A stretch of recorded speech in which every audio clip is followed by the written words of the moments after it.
Welcome into a special episode of Order in the Court. Queen City News anchor Julian Sador filling in for Brian Blakely. And I'm Chief Legal Analyst Khalif Rhodes. Julian, it's good to be here. It is good. Ish, right? It's one of those things, and this often happens when somebody special passes. You say, like, it's good to see you, but I wish it was on better terms. And the terms we're talking about now is the passing of civil rights icon, hero in the community, James Ferguson, somebody that you know personally, Khalif, one of the first people that you actually got to meet in the legal community when you came to Charlotte.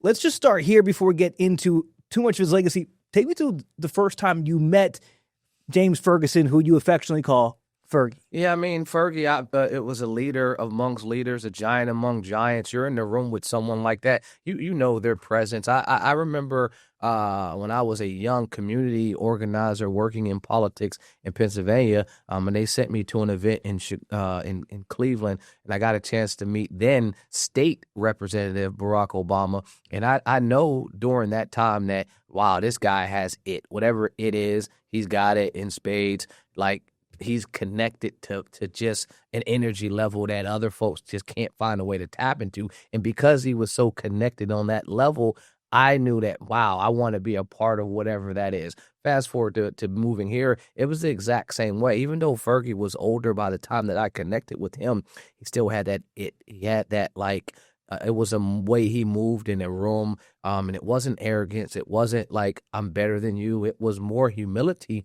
And because he was so humble, but also so good, that combination is really rare to see. Most of the time, someone that is qualified and is skillful as he is in their craft, be it basketball or being an artist or an entertainer, they're normally associated with a sense of arrogance, that comes with that.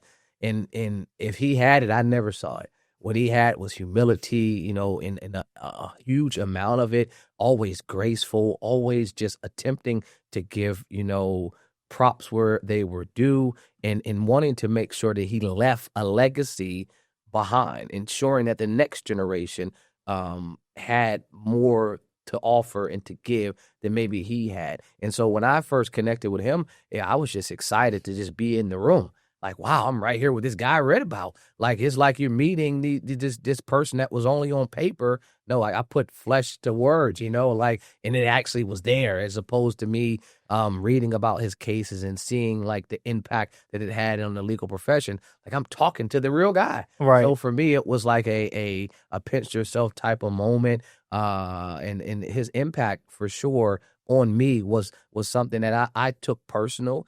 I remember driving home like, wow, I just got to meet the guy I've been thinking about meeting for all these years. Mm-hmm. And it was sometimes you have this, like, when folks tell you about a movie and it's like, yeah, man, this movie's going to be so great. And then you go see it, it's like, it was just okay.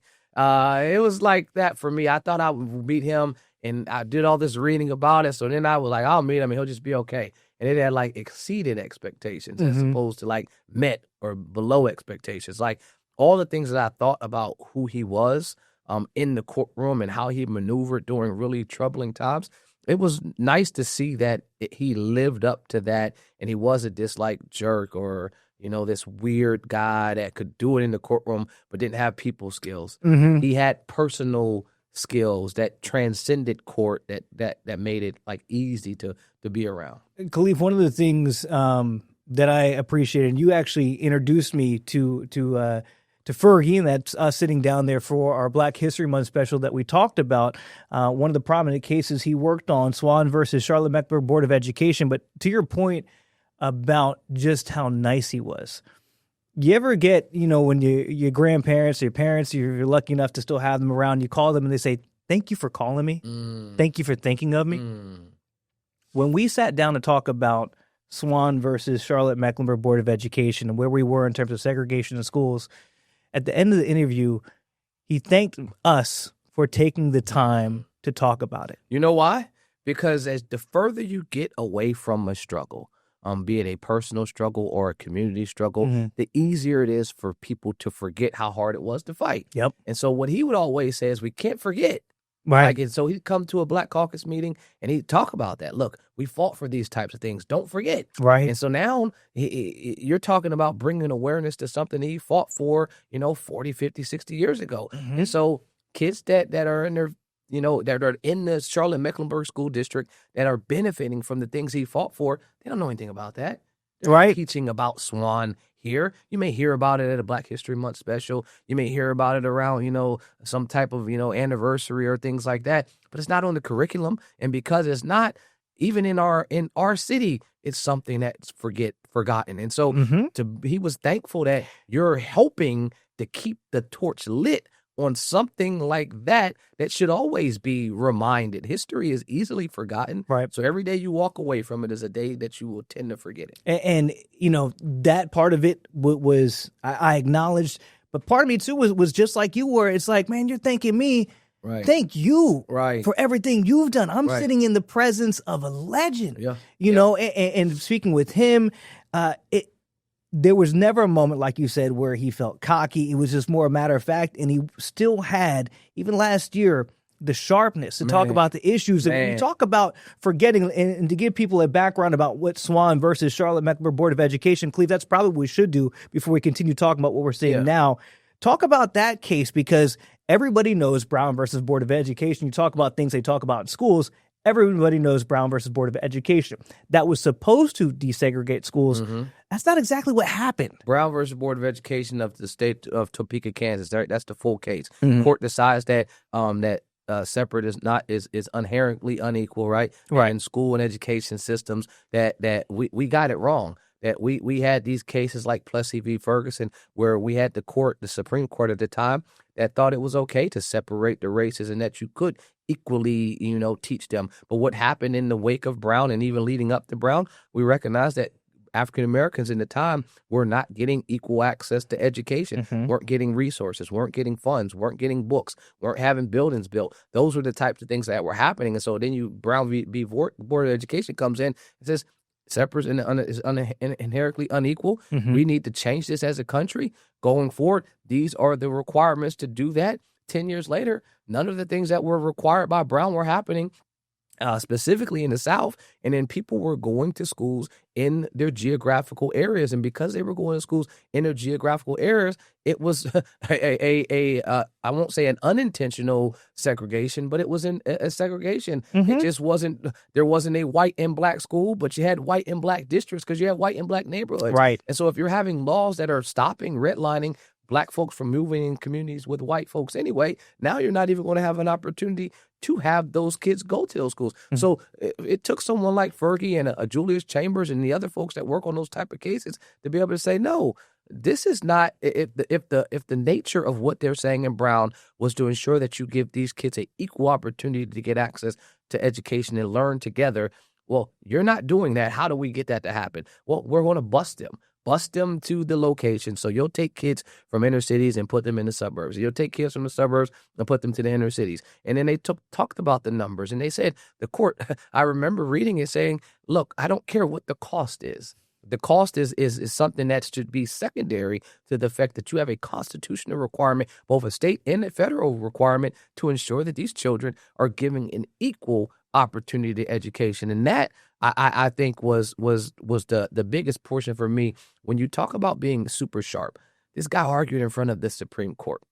It's already hard enough to be licensed as an attorney.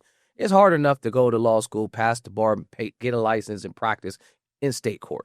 But when you get admitted to federal court, I'm admitted to the Western District and the Eastern District of North Carolina. So I went in practice in federal court. Have never appeared in front of the Court of Appeals. That would be the next level. And have never appeared in the Supreme Court. But the folks that do that, it's like the ultimate challenge. I mean, think about being in any of those game shows like America's Got Talent, or any of those singing shows where you got the judges in front of you.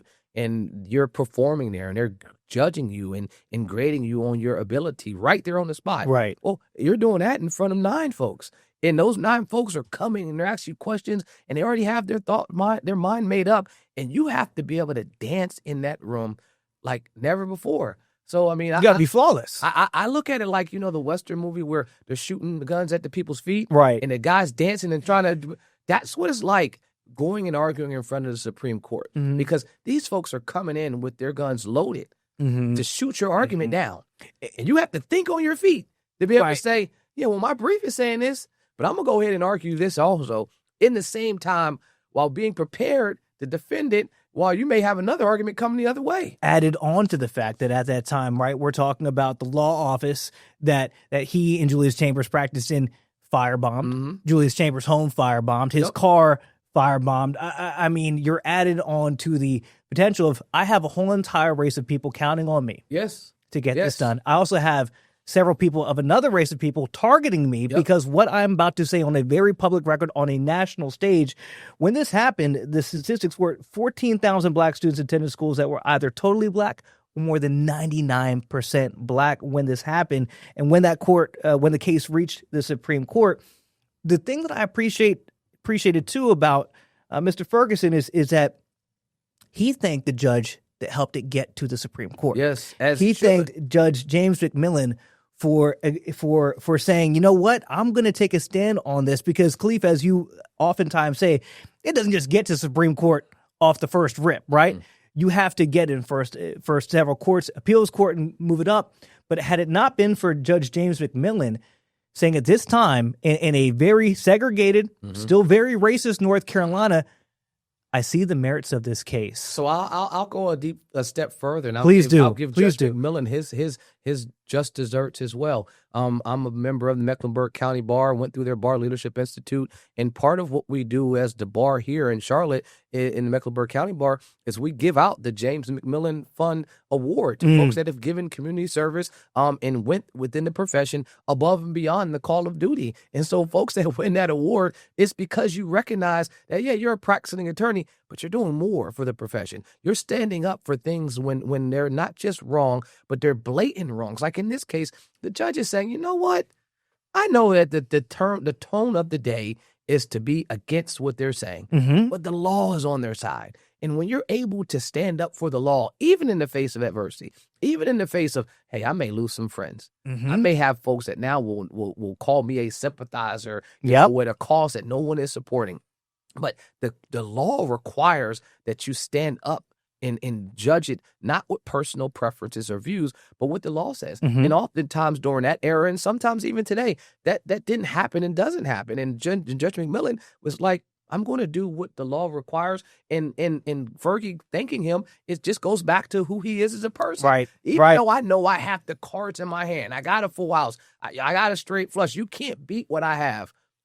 Judges weren't giving rulings that were favorable, even with winning hands. So you have to thank a judge in that scenario for saying, thank you for doing what you were obligated to do because I know it wasn't easy. Right. And those are the types of things. And I want to make sure I hit home on a couple things. While folks may know about Swan, there's other cases that he hit on that had major impact. There's a case called the Wilmington 10, the Charlotte 3. Young organizers and protesters were arrested, convicted wrongfully. He fought to get their convictions overturned. These folks were imprisoned for 10 years. So he was speaking for the voiceless. He was giving a voice to folks that didn't have a microphone to speak for themselves. And so he was asking Governor Hunt at the time to overturn, to commute their sentences, and he wouldn't. Then the Court of Appeals later came back and did toss the case. Right. Later, the governor did throw out those cases. But those are the types of things where you're saying, you were my client in the trial. I fought for you. You were convicted wrongfully. I mean, evidence withhold, prosecutorial misconduct. So we're going to appeal this. We're going to appeal this all the way up to the Court of Appeals, and they're going to give you a decision that you should have gotten. Your justice. It took you 10 years to get it, but that's the type of man that he was. You know, when they say, as the kids say, I'm not new to this, I'm true to this. James Ferguson was true to it. I mean, a civil rights icon, aside from being a prominent attorney. And I want to talk about his legacy, but we're going to squeeze in a quick break. We'll be back with more Order in the Court right after this. Here with Order in the Court, we have Khalif Rose, myself, Julian Sador, in for Brian Blakely. Want to spend a little bit of time talking about the legacy that James Ferguson has left. We were talking about on the show today with Julius Chambers now gone, James Ferguson now gone, almost the end of an era. Khalif is a practicing attorney here. Several attorneys in the area. What legacy does Fergie leave? I think he's left the profession in good hands, and I say that for a couple of reasons. First of all, most people that are in positions of power, right? If you're talking about elected officials, and he was not an elected official, but he was someone in a capacity that was in rooms with elected official, was in a clear leadership position within the legal profession, within the black community, right? And so most of the time in those positions, when a person's elected, you're talking about how you don't have a clear path to like succession, where nothing has been established. I've been elected 4, 5, 6, 7 times.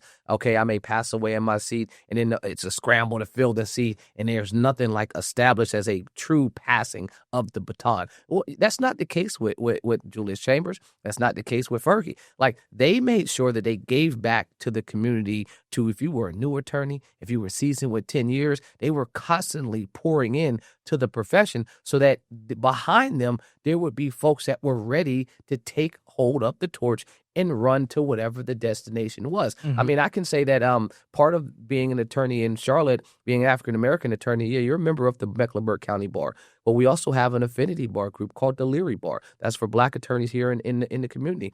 He was extremely active within the Leary Bar, would come and do sessions. You're a new attorney or seasoned, and you could learn from him trial advocacy, things that this guy's taught to Cambridge. You know, went over to London and spoke, been in Australia and spoke, been over there in Europe teaching these folks. He's giving you that same lessons. I mean, you're getting, international level education right here in Charlotte in a small setting. Making sure that he rolled up his sleeves and showed you how to maneuver this thing that we call the practice of law. So for me, he ensured that he didn't rest on his laurels, and it didn't say, hey, I had Swan, I had my moment, go figure it out. Right.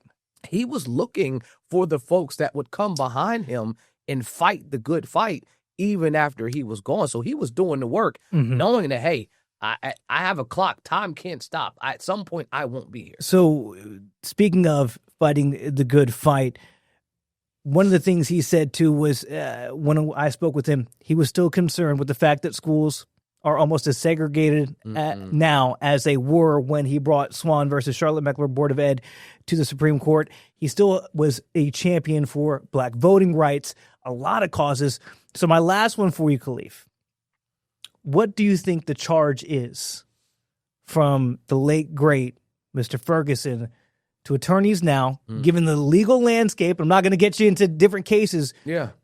But what do you think attorneys should channel when it talks about things like being brave and standing up for the facts, even though people may not like that? What type of things what charge does he leave for everybody? The charge is clear. Don't be weary in well-doing. It's right out the Bible. I mean, make sure that you are doing good work, fighting for and advocating for the folks that can't do it on their own. So this profession, he did an op-ed. He did an op-ed in the Charlotte Observer years ago that talked about how there is this two-tier system of justice. And that if you don't have resources and if you don't have means, that you don't have a equal access to justice in our criminal justice system. And so he talked about how he himself made sure he stood in the gap for individuals in those scenarios that maybe couldn't afford, the $100,000 attorney, but still had a case that needed someone to maneuver and fight for. They say that all superheroes don't wear capes. Well, James Fergie, he didn't wear a cape, but he for sure wore a suit and figured out how to advocate and fight for his clients in every capacity. And so his charge to the new group of attorneys, myself included, is to don't forget that there are folks out there that are looking and needing you to fight that battle, because no one else will fight it for. Again, our thoughts, our prayers with James's family, a legend in Charlotte, nationwide, internationally. Khalif, thank you for weighing in. And I know that at least the law community here is in good hands because attorneys like you are going to continue Fergie's legacy. For Order in the Court, Julian Sidorian for Brian Blakely and Khalif Rhodes. We'll see you next time.